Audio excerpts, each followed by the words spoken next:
हे खतरनाक मांजर आलं की अचानक मधी धडकीच भरली।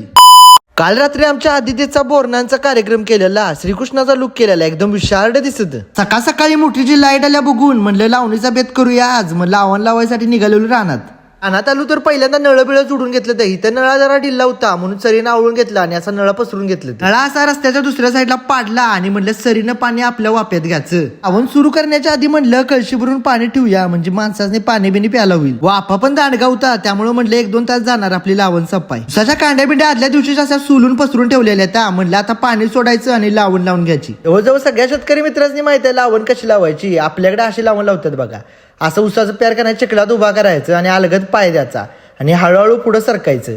पाण्याबरोबर लावण पेरायचे कशासाठी, चिक्कुल होती हो, लावण लगेच रवली जाते। तर का पण एक काळजी घेतली जाते, डोळा बिळा मोडा नाही पाहिजे, मग उपयोगच नाही हो। डोळा मोडला तर ऊस कसा येणार। खतरनाक गोष्टी रानात बघायला मिळते बघा, पांढरं बगळं रानात